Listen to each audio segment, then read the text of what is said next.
most of the current AI systems were all based on idealism. One founder, one creator of AI, or one country, right? If the country can influence, become an ideal. Basically, you don't algorithms and your programming. Everything is based on certain ideology, which can be coming out of some philosophy. Could be a right philosophy or wrong philosophy, coming from one ideological philosophy or one guy, literally one guy who can make the decision and play as God.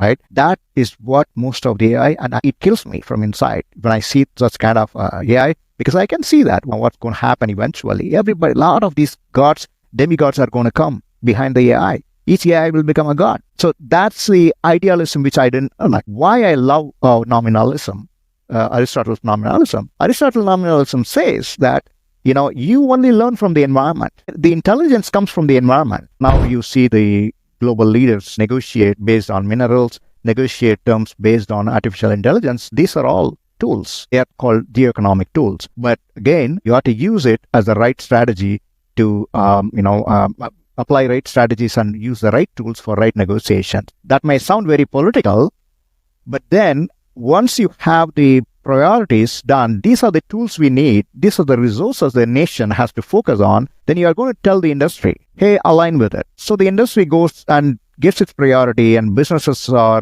realigned, restructured according to the priorities, of the nation. That's the magical wand of geoeconomics. So geoeconomics is no more a subcomponent, actually becomes a leader in the current world, leading the geopolitics. If you make a mistake at the architecture level or the ground level, developing every system, then you're blocking opportunity for creation of these values. So while the onus of creation of the value lies with not only the leaders, but also the engineers. That's why we need a discipline to be created, a system of methodology to be created, that the value-oriented architecture becomes a driver for every system moving forward. Welcome to the Ventura Labs podcast. Today, we're joined by Maya Kannan, an innovator bridging engineering, technology, and geoeconomics.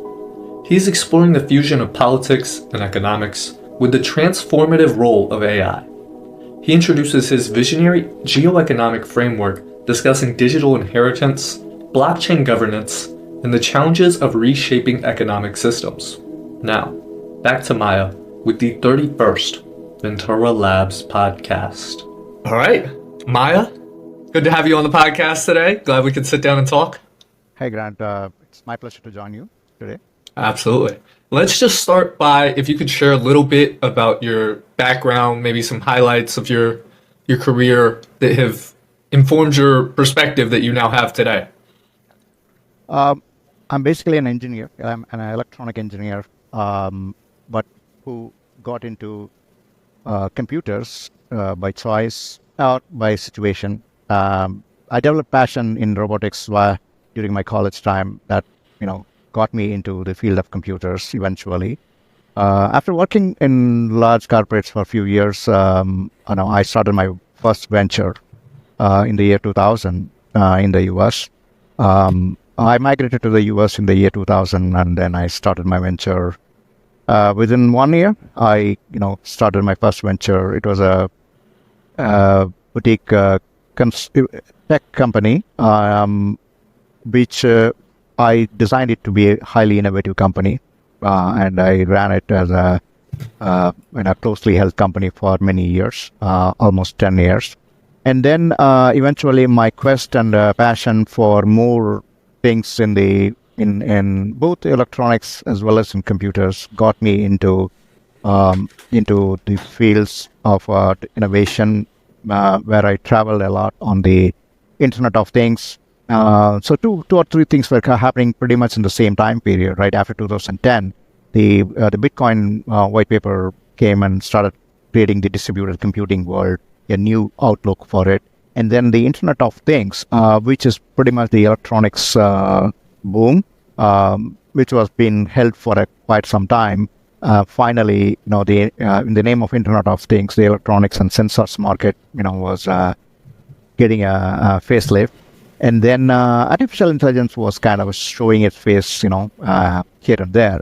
But that is a time frame I decided to not to limit myself within a running a private company, I started venturing into promoting the industry itself, right? I become an advocate for Industrial Revolution 4.0.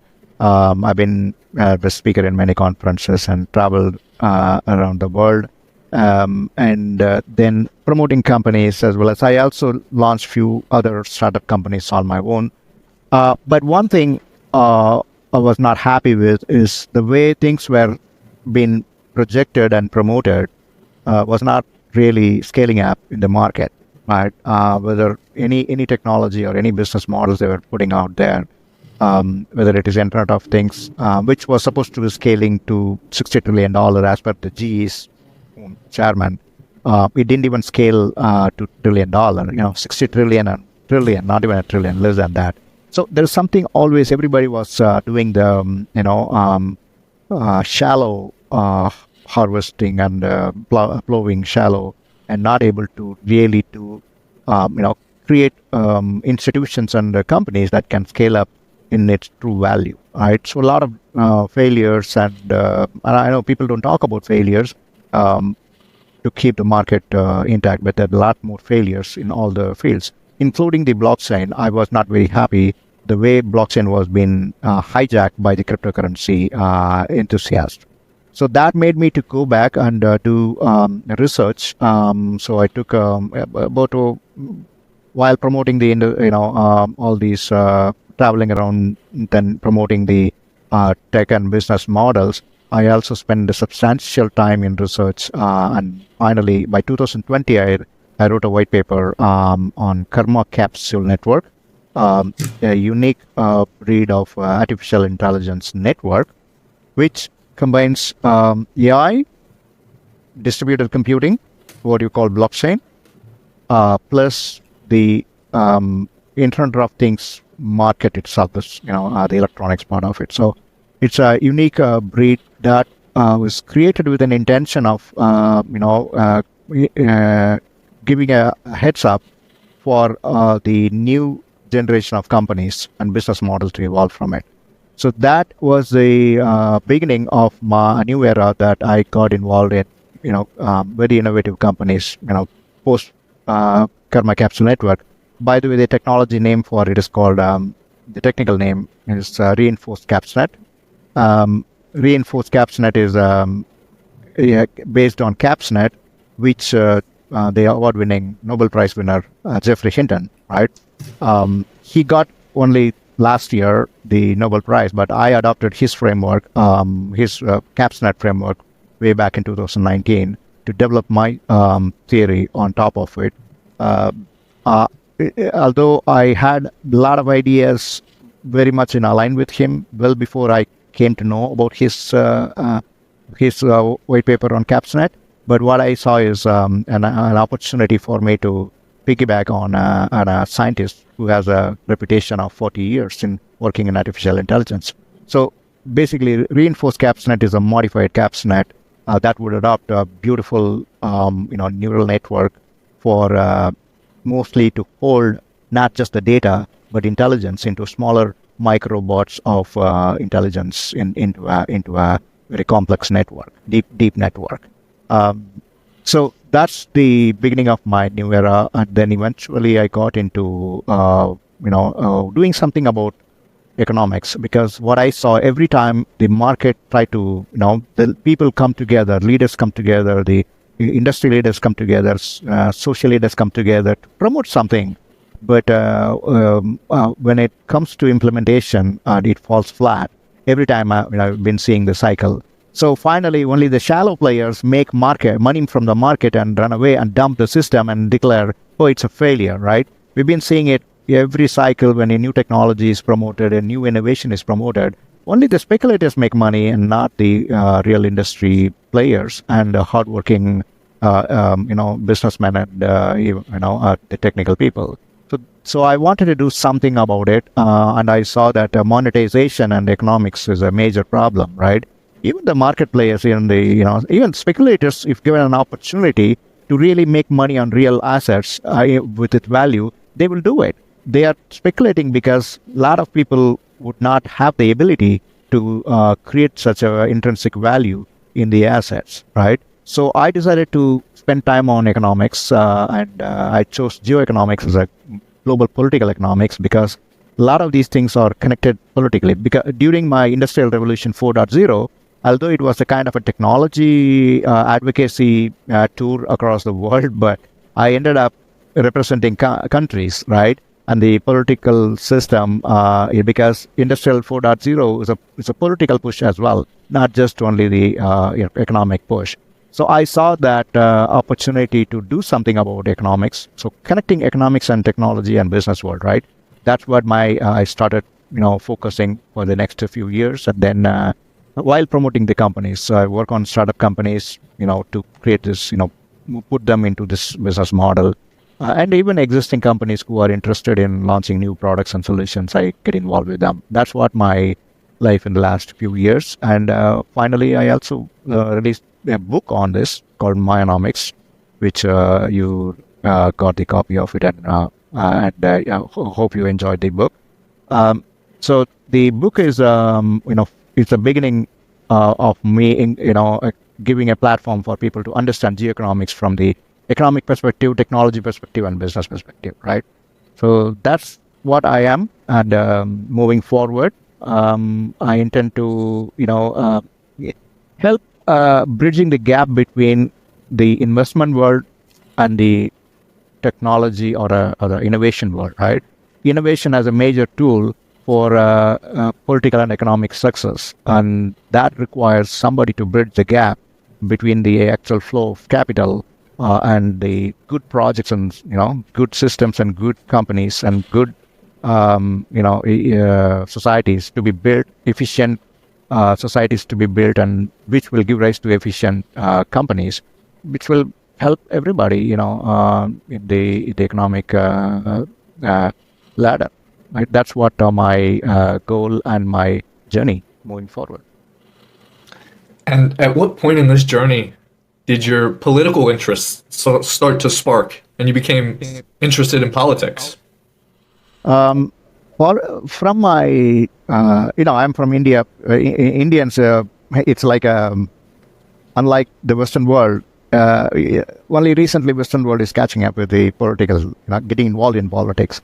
Indian system, it's like everybody, it's like entertainment for everybody in getting involved in the election time. So politics is a part and parcel. Everybody becomes a politician. Every voter becomes a politician in India. So that's a topic which will be part and parcel of us. Because India was for a long time it was not a one country. Even now it's kind of a aggregation of union of different states, right?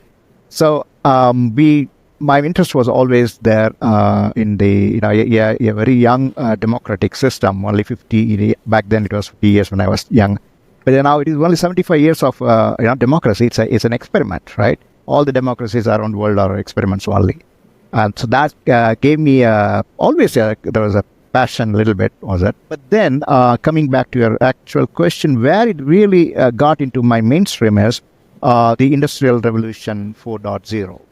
So while I was invited by countries like Brazil, I was on stage promoting Industry 4.0 for them, and then the government invited me, all right, and then Hungary. I was invited by Hungary, Digital Hungary initiative and all. Everywhere, we know very well from the entrepreneurs that politics should not drive the economy or even the market, right? I'm a libertarian. I'd love to be market to be free, right?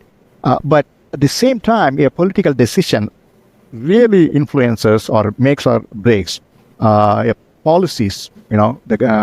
Makes or breaks any market.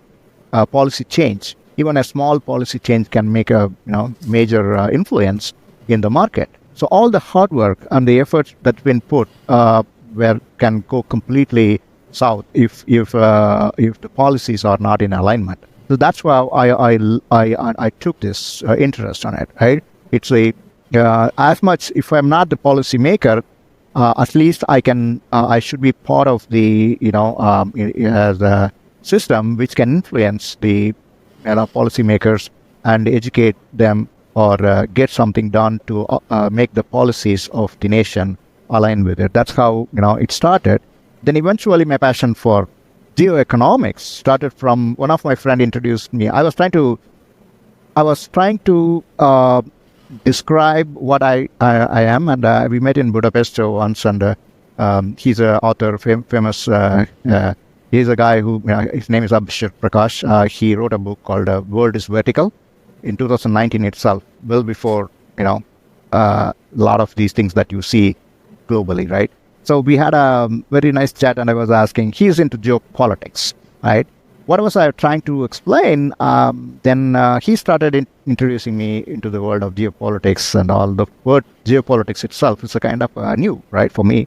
I know the political economics and the political system, but then geopolitics. So then I started, digging deeper into it, and then I found, a white paper on GeoEconomics. Incidentally, the first person who wrote about geoeconomics, Ludwig, is a kind of he's from the military side. Right? It's a kind of a geostrategy, which he kind of wrote it into geoeconomics. I adopted that as a right thing for what I'm trying to do to the give to the world, right? The geoeconomics. So basically, then I started digging deeper and started gaining more knowledge, more streamlined everything towards geoeconomics. Because I don't want to be into geopolitics, which is very shallow, but because I see that more and more, people talk about geopolitics is essentially the tools and necessary strategies for geopolitics can only be applied through geoeconomics. Getting the geoeconomics right. So that's why I choose to define what I do as a geoeconomic thing, and then eventually mayaNomics, was born out of that, because I'm an engineer, so I tend to, and an architect, so I tend to give a blueprint for things, which without blueprint, I can't live. Like any other good engineer or a good engineering architect, you are a system architect too, I think, by profession, right? So there is without blueprinting, right? Whatever we talk doesn't exist. So at some point of time, you need to give the blueprinting. From that point forward, the world expands. A famous example, John Zachman, who is called father of information age, right? I was one of the lucky to attend his conference, in-person conference, way back. He created enterprise architecture, and I traveled that journey of enterprise architecture and services-oriented architecture world. In his he says why you need a blueprinting for enterprises, okay? Because nobody design a company, right? Founders found the company with some little bit of capital in it or borrow money from other people, and then the company gets formed, right? After 20, 30 years, nobody still knows how the company runs. It's all bits and pieces, right? I was one of his prodigies who trained very well on Zachman framework and eventually other frameworks, by which I went to the stage where I could able to design and architect a company's blueprint, including one of the signature customers for me was US Steel. In 6 months, I gave a blueprint, enterprise architecture blueprint for entire US Steel. I did it in 4 months, but then another 6 months to 2 months to bring everybody together in alignment to give a ship. That blueprinting will give enormous growth from that point forward if it is taken very well. So the analogy was John Zachman used to give, before, the chemicals all over the world existed, right? The earth has made of chemicals always, millions of years. But only after the periodic table, lot of inventions, most of the inventions started coming up in the world of biotechnology and chemical industry. Why? Because somebody should be able to organize things within a framework, correct? Closeness between the elements and the characteristics of the elements. That's the beauty of creating a framework, and that drove me to, as a motivation for me to create a framework. A simplified framework. I don't want to get so complicated in the beginning. Eventually, you will see, more and more detailed blueprinting will emerge out of mayaNomics. So that's that's the starting point, right? To give a framework. And you mentioned mayaNomics, which is the framework you created to, I guess, explain what geoeconomics is in a nutshell from your perspective. Can you highlight or explain what geoeconomics means to you and Yeah, this framework that you created? Yeah, geoeconomics by definition, right? Not just for me. The definition exists before. It's a political economics, which got a new avatar of it, right? Basically, it's all about the finding the right economic choosing, finding, choosing, and using or applying the right economic tools and strategies, right? With the maximizing the resources, as much of lowest possible resource with maximum output should be the target, but utilization of economic tools, whatever the economic tools you've got, strategies you've got, and then use them for political, social and political upliftment of a society. That's geoeconomics, right? When you say that, how it is connected to business, automatically it is connected to business because every business entity is part of the society, part of the country. So the politics is not something completely different from what people are, right? Politics is a kind of it's an extension of who we are, what we wanted to get, as a society, correct? So that's where geoeconomics was a subcomponent of geopolitics, which has been very difficult for people to jump into economics because economics itself is a very vast area, right? So geoeconomics was not getting more traction, but what people were using, even now you see the global leaders negotiate based on minerals, negotiate terms based on artificial intelligence. These are all tools. They are called geoeconomic tools. But again, you have to use it as the right strategy to, apply right strategies and use the right tools for right negotiations. That may sound very political, but then once you have the priorities done, these are the tools we need, these are the resources the nation has to focus on, then you are going to tell the industry, hey, align with it, correct? So the industry goes and gets its priority and businesses are realigned, restructured according to the priorities, of the nation. That's the magical, wand of geoeconomics. So geoeconomics is no more a subcomponent, actually becomes a leader in the current world, leading the geopolitics. So you see it as like a top-down effect from governments down to business and industries. Bottom up also, somewhere in the between. Basically, as you said, I've been advocate of enterprise architecture well before anybody who even started talking about it, right? It's like we in the enterprise world, you probably will be experiencing as well. It's every company, mid-sized to large-sized companies mostly. It's a society by itself, right? It's a lot of people, a lot of structures, right? It's if you try to force things only top down, barking orders, it won't reach to the lower. It's a kind of a civilian system, right? It may work in the military. In fact, we used to have a Department of Defense architecture. It still exists, DoD architecture, right? And then we have Federal Enterprise Architecture Framework, which is applied in most of the civilian government institutions. It should be run by Federal Enterprise or adopt Federal Enterprise Architecture to run the entire department. So one thing, top down doesn't work, and bottom up also would not work well individually. It has to be both bottom up and top down, and they have to meet beautifully, right? So to answer the question, it's not only top down. Like political leaders should also take initiative from that, as a overall national strategy with the geoeconomics as a driver, and the industries also. It's not like one day the industry gets a message from the government, hey, there's going to be a big subsidy for producing, AI tools or AI chips, and you go and magically make it. That's what you see that right now happening, right? US was sleeping for a long time. Many countries were sleeping for a long time without getting prepared for the chips, right?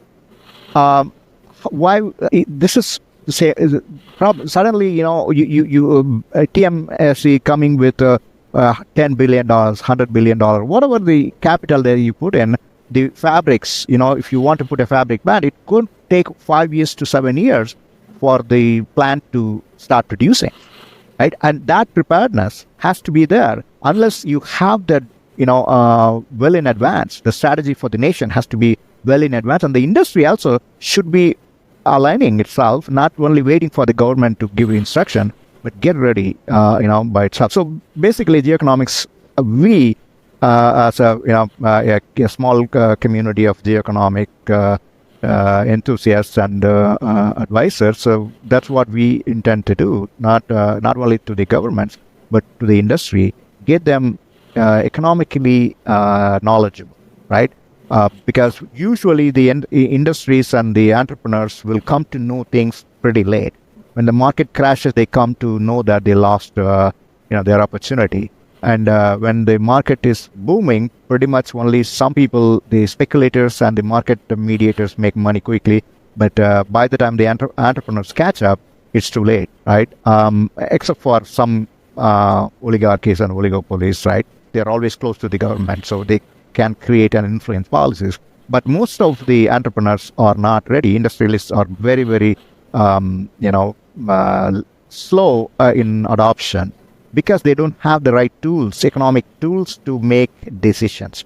So with the frameworks like mayaNomics, will make an opportunity for them to, if not fully into economics, which is because economics is mostly theory, right? So this is an opportunity for kind of creating a practical economic where they can measure, analyze, predict the market, and along with the global governmental policy.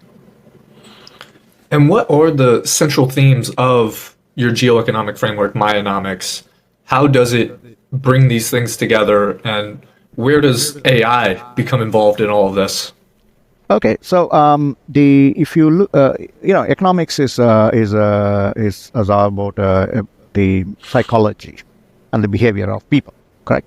So we know as people, we existed, at least as a primitive form, million years, with at least a society, a cultured, civilized society, documented evidence, 7,000, 8,000 years, right? So obviously, economics is always part of it. Economics part of the human evolution. So human evolution is the central thing, right?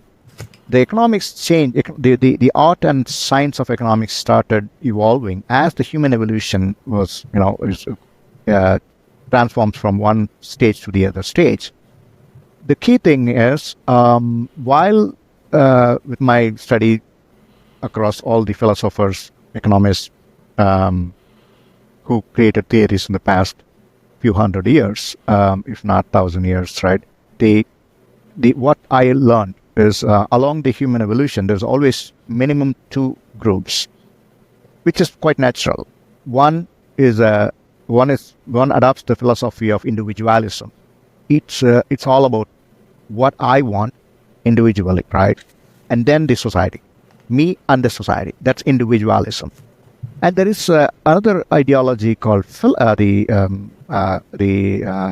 collectivism, where me as an individual cannot get what I wanted unless I collectively approach the resources or the or the issues, right? So people, we kind of and that is very evident in the world's largest one of the the oldest democracy, right? The U.S. Why there is two groups? Why there is no third one is coming up? A lot of people tried it. Libertarians always align with the republic. Why? Because the republic carries the core philosophy of individualism. So individual rights, human individual rights is a core thing for a lot of people. Half of the people, at least half of the people, almost people are divided by 50%, right? So half of the people believe in, I can stand on myself. I don't need anybody to help me as long as they let me operate freely without influencing me, without stopping me, giving a level playing field for me, right? Where without any bias and influence, I can do everything on my own, almost everything, right? And then I can buy other things with the free will. I will be able to engage with the world. That's one school of thought. People, belong to that, half of the people. Then the other one is the collectivism, where they believe that as an individual, I'm weak compared to a lot of people who could be taking advantage of me. So I need a shelter, right? Collectively, I go and tackle the world. That way, I'm safe, right? That school of thought, these two ideologies existed throughout the history. That's what the study showed, right? So I took that as a core, and then I see a huge need right now. Basically, what's happening right now is this school of thoughts kind of a mixed, in fact, switch over. If you deeply study, still coming back to the U.S. because U.S. is the only libertarian society I can really, see in the world, which is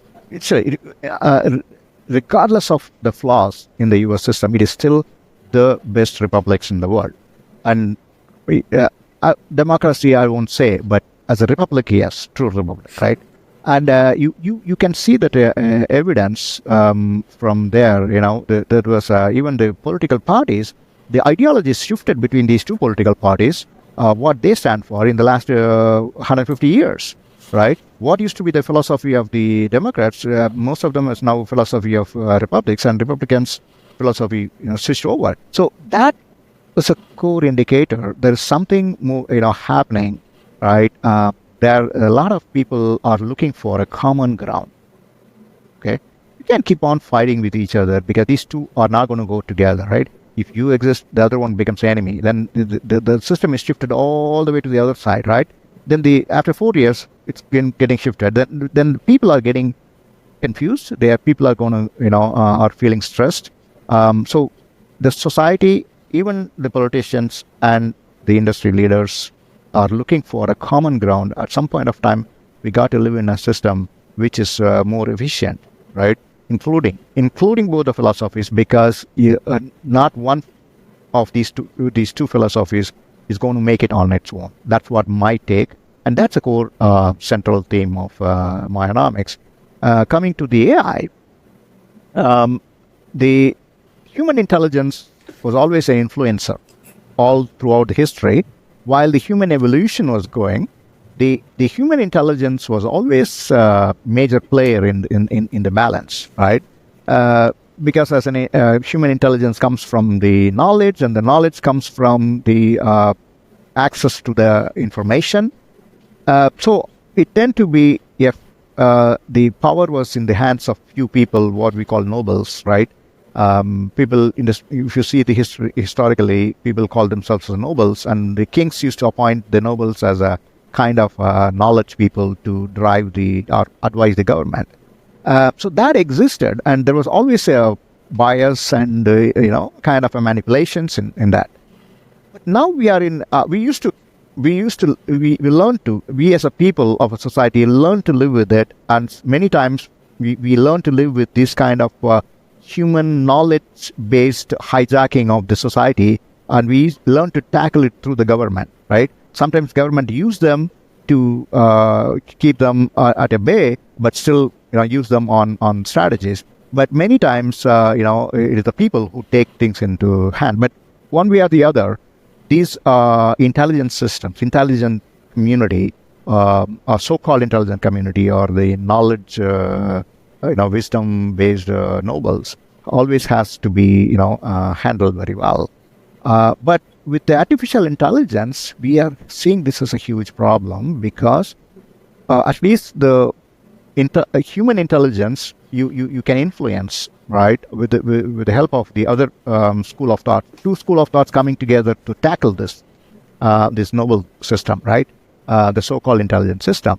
Because every decision they make, they're going to modify the behavior of the whole community, right? Because they are close to the power, or they can influence the power to tell the king, oh, this is the right way to do. So then the king applies it backwards into the society. So people suffer, or people even sometimes, gain as well because of this, the nobles. But at least the people are limited. Number of people who would influence, and then the communication from them to the system and the society can also be kind of somehow checked. There could be a check and balance. You will see that before we start talking about AI, we saw that a lot of behavioral modification of the marketers apply this all the time, right? You study the market and you apply, with the help of the technologies. Modern day, we use tools and technologies to influence. But these tools and technologies lasted 30 years. We still were able to control the behavior of these tools and technologies and the people behind the tools and technologies to influence the society. But the AI, this intelligence is going to the next level, right? Not the next level, jumping to the multiple levels. It's scary. When I created my AI system, right, the Karma Capsule Network, I had to go 2,000 years in the history to study two philosophers, Plato and Aristotle. I chose nominalism. A lot of people don't agree with nominalism, but it's one of the best system ever applied. The Aristotle's nominalism, right? I adopted nominalism for the AI framework that I prescribed for one reason, one major reason. Plato, his teacher, right? Plato was about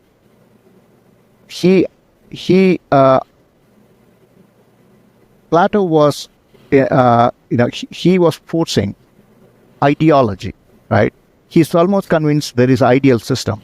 There is something, very purest form is available. Enlightenment comes from there. First, that's idealism.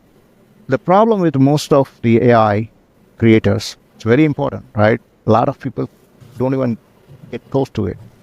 Most of the current AI systems were all based on idealism.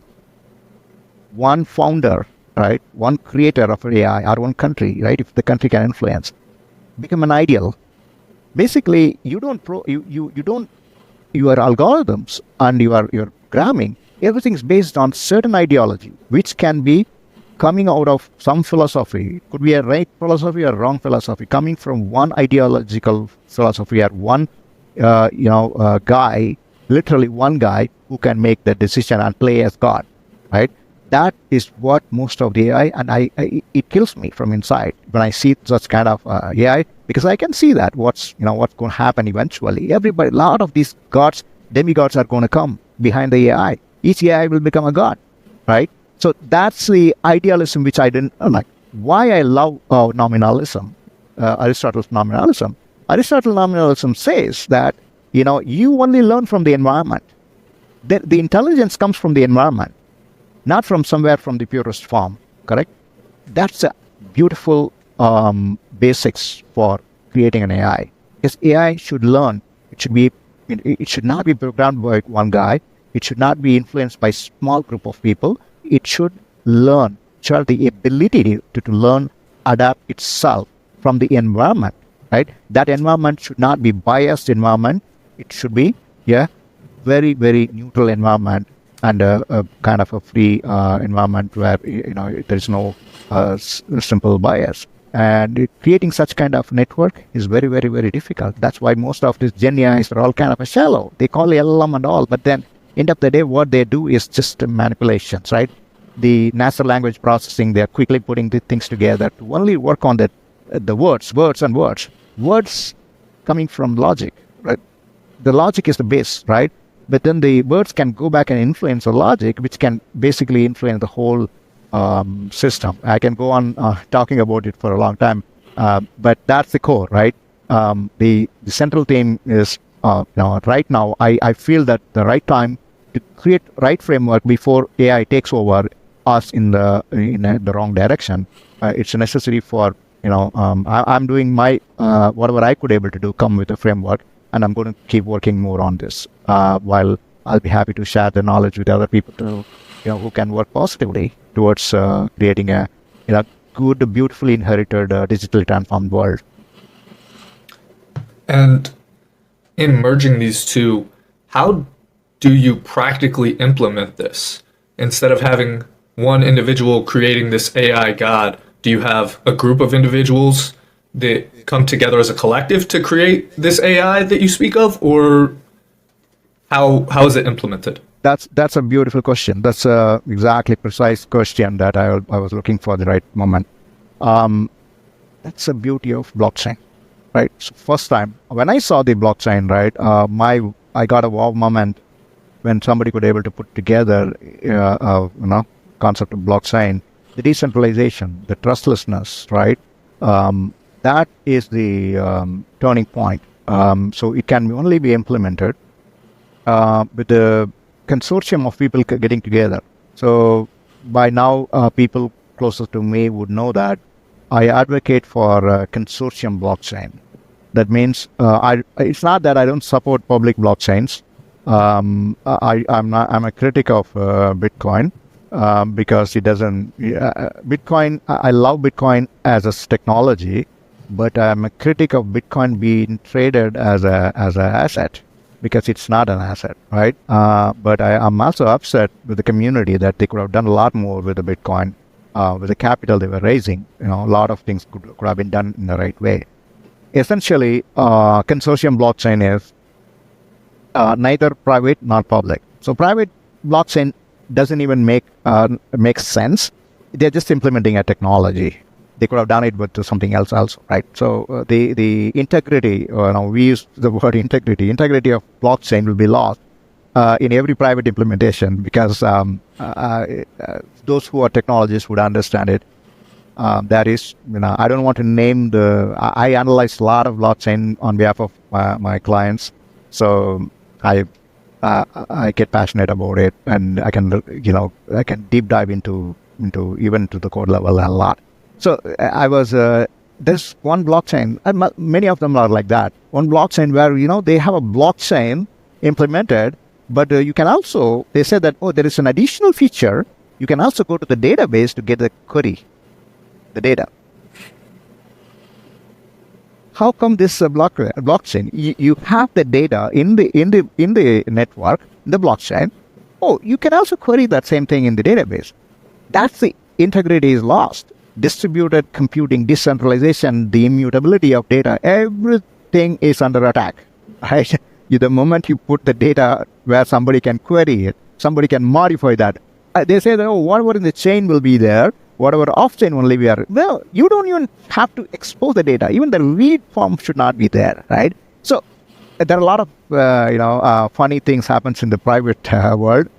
People call technology something, even AI, right? AI is a joke these days. With everybody's doing AI in doing something and call it as AI. As long as they can gain .ai as a domain, people launch AI system.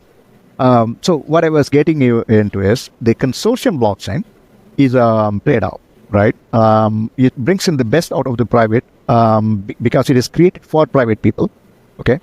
But they have to come as a consortium, and which by retaining all the integrity of the blockchain, why the blockchain was invented. So with as a society that we envision to take it forward, accepting both the that's your question, right? How to take get them all together for common minimum understanding. Two completely different groups can come together, right, and form some union with a common minimum understanding. That common minimum understanding creates governance, right? And that governance can become immutable and can be configured as an immutable governance. The rules can be written as algorithms, and the contracts can be written as smart contracts beautifully with blockchain. And the consortium, the voters, or the people who are the participants in the consortium. In a way, you see the caucuses, right? The U.S. Electoral system. The caucus happens in some of the states, right? Pretty much the same thing. You take minimum, common minimum things by which two groups can get together and form a society, right? You can always form another society for different, common minimum understandings. That way, integrity of each one of these social systems can be, retained. So that's a prescription that I put forward with the mayaNomics, and I believe it's not that dropping something that will only happen in the future. No, it's already happening.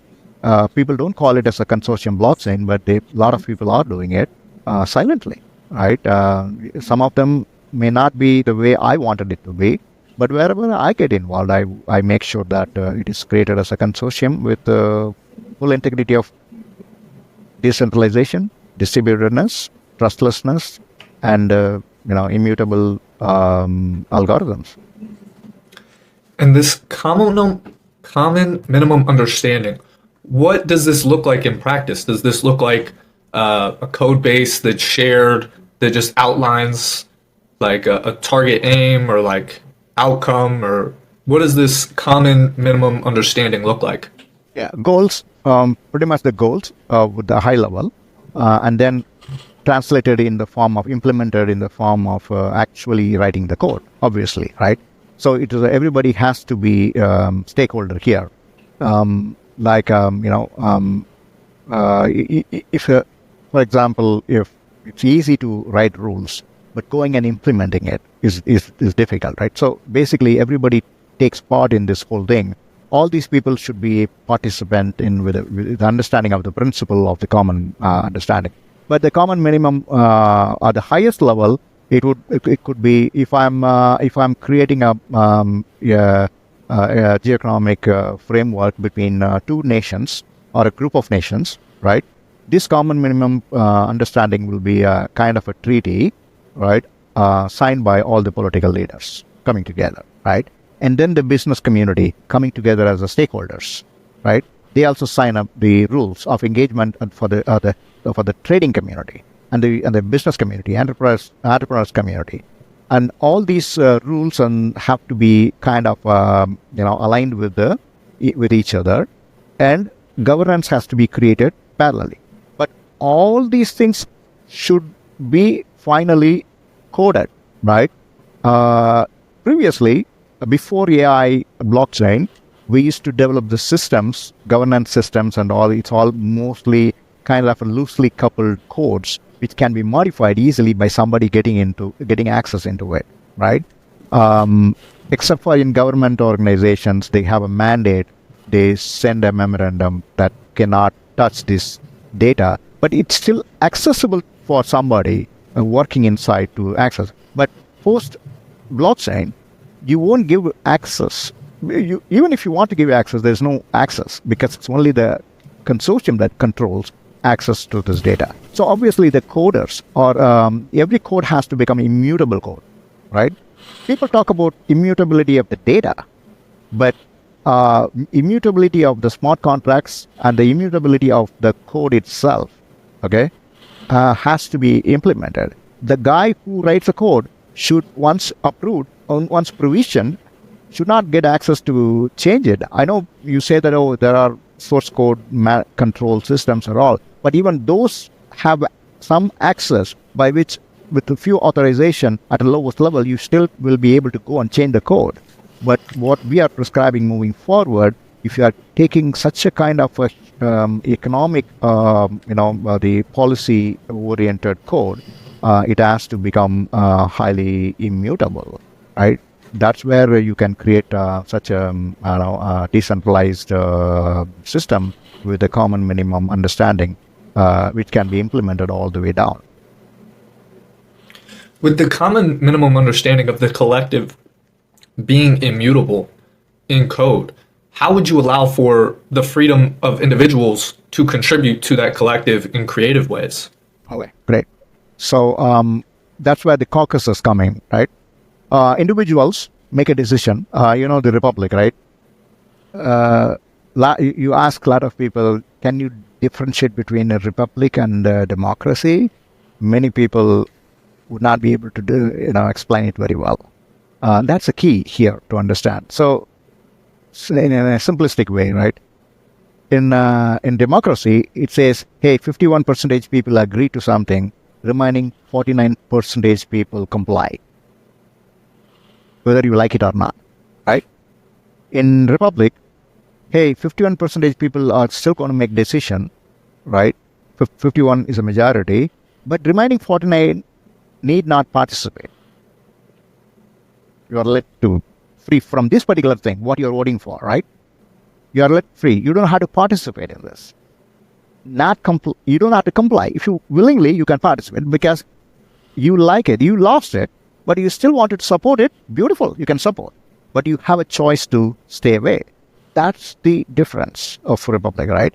So the model that we would be implementing, which would be needed moving forward, is a system by which individuals need not become participants. So what we are creating as a consortium blockchain, right? The stakeholders would be different, right? So every stakeholder will have depending on how we wanted to create the governance system. Starting from the citizen, lowest contributor to the highest contributor, everybody can have some kind of a common voting rights, but only those people with the highest chosen people, right, to participate. Again, the chosen people, what you call as a caucuses, who represent the rest of the people, right? So you create the you in the even the electoral college system works that way, right? Every electoral vote represent millions of people, correct? So that's how it works. It has to be created that way, but rest of the people would be given a choice not to participate in that particular common minimum understanding if they don't like it. And these participants, like a caucus, they would get to choose who they, I guess, delegate their voting power to? Correct. It can be one way of implementing it. Because practical implementation, you can't have like Bitcoin, right? Where you cannot make everybody everybody should make a voting right in order to change something. But if it is created for not for a billion people, if you're creating a consortium only to represent say 1 million people, you're looking at total million participants. Out of that participants, some of them, a delegation could be 1,000 people, right, who would be delegated to vote on behalf of these people. So there are multiple ways by which this can be organized. But once the structure is organized, and then only those 1,000 people will keep voting. But if they don't like the rest of the people, the million people don't like the way the 1,000 is acting, then they all can get together to vote the 1,000 out of power. So such kind, it may sound mostly as more as a political system, but even the enterprises, right? Moving forward, what we call it as in the global integrated trade, such a kind of a system will become very beautifully a good GeoEconomics system for companies to engage with the world. If you have such kind of a bridge system, right, where you get the inputs from the global trade, global economic climate, then integrate it backwards into the company, a company can be run very efficiently. What would you say are the biggest hurdles in achieving this type of economic system in reality? The hurdles usually hijacking of systems. Right now, what we are looking at is what we call it as a techno-feudalism. You see that I was talking about it. I was not using the same word to describe it, but I kind of described Microsoft and companies like Amazon, AWS are all like feudals, right?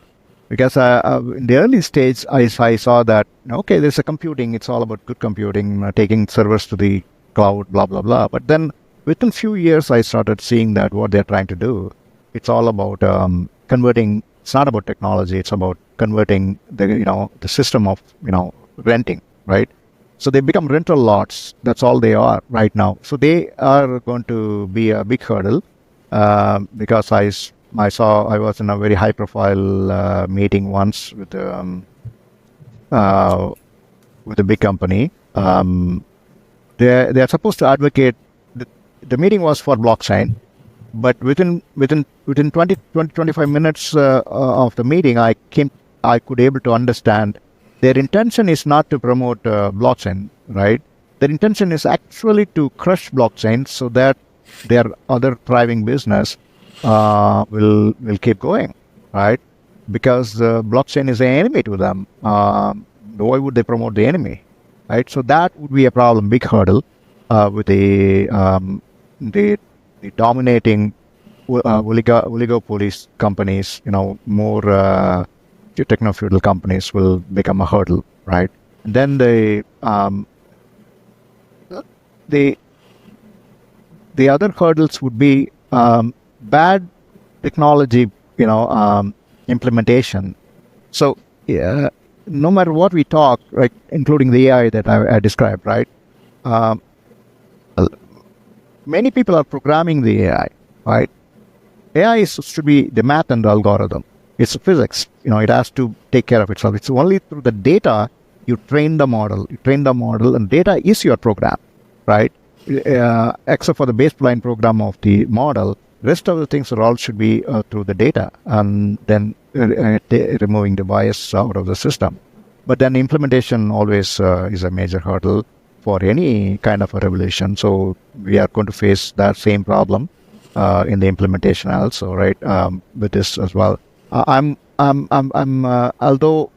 I traveled in the tech industry for a long time, I was always unhappy that the information consulting companies, the big fives, they converted the whole thing into a money-making machine, right? Dollar printing, dollar circulation machine, by which the consumption of dollar was the main thing, and consulting is just used as a mechanism to suck the dollar out. Both sides, the contract giver as well as the contractor, taker. And the workers are all just only participant in the whole chain of dollar circulation. So what is lost here is the implementation get lost, right? The core philosophy of developing a system would be good. The guiding principles of the system may be fantastic, but by the time it gets implemented, when the implementation only goes as long as there is a money, keep on going together with it. The moment, most of the time, the money is consumed within 30% of the journey, and rest of the time it's not going to be, implementation is going to be bad. So implementation is going to be another, major hurdle. And as we talked in the beginning, framework, right? So lack of framework, hopefully, and that's what mayaNomics, is a beginning, and I'm intend to be a front runner in this to prescribe more frameworks and methodologies and tools. And this is not the first time I'm doing it. I was doing it, only a close circle of people knew it. It's back in the enterprise architecture time. I created enterprise service-oriented architecture as a framework, and I modified existing frameworks to make it more implementable and really can create the efficiency in the system. So frameworks, methodologies, tools, they're all going to be hurdles, but they can be tackled if the right choice is made, right? And then there's the final most important thing is the hurdle that we are going to face and we have to tackle is what we are bringing. The technology world in the early 90s and the early 2000s, the technology was driving a lot of decisions, right? Then we brought in a room for business, to take a role in what you call business engineering, right? This is the area where enterprise architecture and services-oriented architecture started bringing the two worlds of business and tech together. Every company, we started seeing the difference, and people like me were influencing it, bringing a common ground for both of them to come together to proper implementation of systems. But now we are throwing economics into it, right? This is going to be a third component. So that's going to be a huge challenge unless I have a plan, right? It's going to take some time for me to come, and then I'm glad to share it with a community of people who are ready to travel with me. So more methodologies, more economic-oriented models, value-oriented models for the investors. From the investor's perspective, the intrinsic value is most important thing. The intrinsic value stays inside the company. Right, every company that you own, the intrinsic value stays inside the company, and most of the time, this intrinsic value is not being promoted very well outside the company to reflect in the shares of the company. Right, that's where most of the investors' decision. They're very well-trained investors also make a mistake because they make trade decisions based on the market data, but they don't have much tools available to measure the internal health of the company. Thankfully, with the GeoEconomics frameworks and tools and components, we will be able to throw additional components that people can measure the health and wealth of the companies and at large the nation as well. So the current economic system is about value capture, bringing dollars in, and you're saying this new economic framework would be about value creation for how the individual can contribute to the collective to create value? Great. Both. So the value creation, first of all, value creation should be done in order to trade, right? So that's why people like me are not against Bitcoin as a technology, but trading Bitcoin as a value. You may claim it is a holder of the value or a trust, but then end of the day, value has to be captured.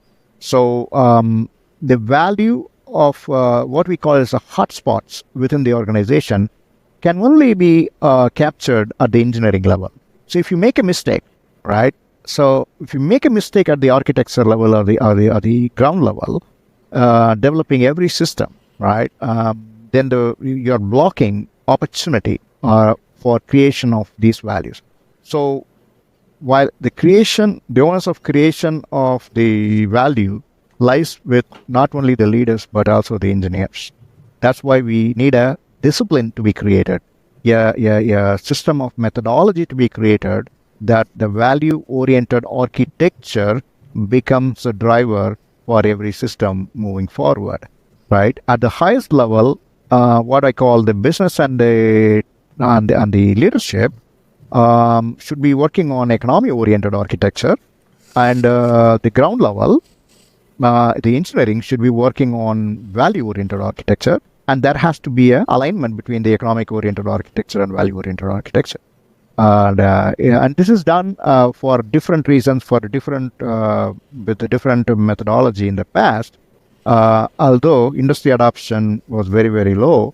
But I'm prescribing it in a completely different form, with bringing the economics into the game. So there's going to be a lot of opportunity can be created for people to a new breed of engineers can be created out of this. I don't want to say I create jobs, but sound like I'm creating jobs. But literally, I did in my. Although I never published book or it all kept, because everywhere the companies that I used to help in the service-oriented architecture, I literally coined, created some of the roles which they did not believe in the beginning. How can this be a role? Eventually it became a role. Okay, the industry. I got a call a few years ago from a guy from US Steel. The guy, he said, "How can?" At that time, we thought you are crazy, you're prescribing all these things. How you could able to do that? Because right now, whatever we are doing, that's exactly the same thing what you prescribed. It's sitting, only few of us know your document, your 200-page document exists, right? Most of the leaders did not even see it. Yeah, the US Steel would have been world's #1 company. I'm not speculating to this, but in a way, right? In a way, if they have adopted these things, they could have made a lot of different decisions. It should not be sitting as a 200-page document somewhere in the desk, right? Unfortunately, the jobs can. I have a coin word, many years ago, even I cooperated. Jobs can neither be created, jobs like energy, right? Neither be created nor destroyed. It transforms. So what I'm saying is not about bloating myself as I know better or I'm going to change the world. No, what I'm saying is look based on what's going to transpire. I'm saying there's going to be a new generation of jobs. But the only thing is people should be equipped to be part of it. I'm not going to throw a blind, like the Apple's Tim or Zuckerberg throwing, everybody's going to become a coder. Everybody's going to become an AI developer. No, that's bullshit, right? It's not that. That's not what we are talking about. You still have to be an engineer. You should be qualified, right? And you should have a passion to do it. All I'm saying is more moving forward, it's going to be more on the economy and value-oriented programming, right? Something got to give, correct? After so many years of playing on the AI field, and suddenly Microsoft, CEO is coming and saying that, we understand that AI use cases are not matured. Well, that's what we have been telling industry people in the industry. You wanted to make money, you keep the stock high by keep on speculating Microsoft going to do this magic, that magic in AI. Finally, you are coming with a statement that AI is not scalable. There's not much use case. If you could able to really listen to the people who could create these use cases or interested in creating the market, things would have been much different. And that's going to happen right now. Whether handful of I wrote an article. I'm not sure whether you read it. Last week I published it. I'm boldly predicting half of the Magnificent Seven is going to be vanishing very soon. Okay, and it's not the first time, right? The top market capitalized companies vanished in the past. Vanished in the sense they're not going to go totally out of business. Of course, the valuation is going to come down, correct? If you don't inherit the world properly, then obviously you're not going to be there as the leader, right? So having said that, this is a tremendous opportunity moving forward if the frameworks are all aligned properly and industry responds to it, and including the leaderships. And this will be last question of the day here. It's been great talking with you. Assuming this future becomes realized and extrapolating this framework, this adoption into existence, what advice would you have for navigating that future? So, the navigating, the advice for whom? Advice to who? At an individual level or organizational level, how would you navigate it from either of those perspectives? Okay, so individually, every individual should once again focus on how to equip themselves with the world. Moving forward, digitally transformed world is going to be quite different, right? Which you already are witnessing in one or many ways. But it's going to go more and more, becoming transformed. So if you don't understand the complexities, people tend to avoid complexities. Unfortunately, you become just a number, right? In the overall system. So if somebody wants to be the winner moving forward, and as an individual, you keep yourself in terms of reskilling and realigning your thoughts towards market dynamics. So as an individual as an investor, one has to be vigilant moving forward, like how the intrinsic value and moat can be created. So the investment decisions were not in the public market. Most of the investors make a decision like a gamble, right? Or they read through the why to beat around the bush. Most of them gamble in the stock market, right? Speculation and gambling.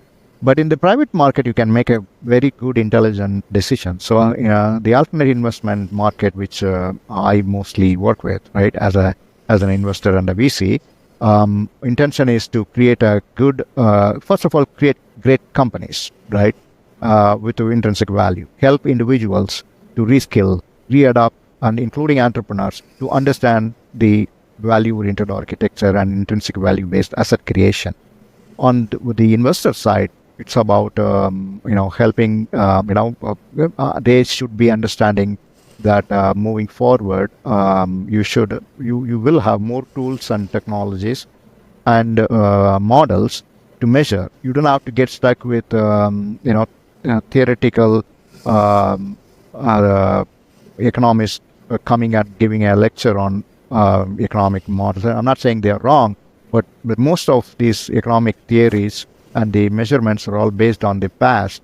Not necessarily they can be repeated in the future. If you really wanted to predict as much precise possible, you really need to know what is happening inside the organization, and that is possible with the private alternate investment market.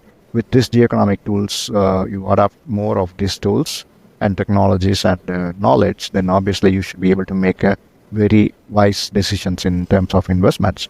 As an individual, as a policymaker or a national leader and all, one thing is very sure: moving forward as the AI-driven technology, digitally transformed, technological enabled world, your country may have an opportunity to become a leader, because in spite of infrastructure problems, because most of these systems development would not need a really big infrastructure. So there is an opportunity, but if the opportunity is not being used and being not aligned properly, there's going to be a big trouble, right? So the following the digital transformation, watch and follow the digital transformation. The way it is going, all transformations are not the same. Economy is a continuum. Technological advancement is a continuum. It is always pieces of puzzles leading to getting transferred from one another. So economy, technology, business, they're all going to be integrated, and they're all going to move as a continuum. You have to watch where the transformation is going. That would be the major advice I would give. Individually, even as a leaders, somebody as a leader, CXOs of a company should be vigilant about this. And they heard a lot about digital transformation. But when whatever you are hearing until now is all about technology implementation, right? But technology component itself is not going to make that transformation. And if you don't transform, somebody else is going to transform, and they're going to be the winner. Maya, it's always great chatting. Thank you for coming on the podcast. Oh, thank you, man.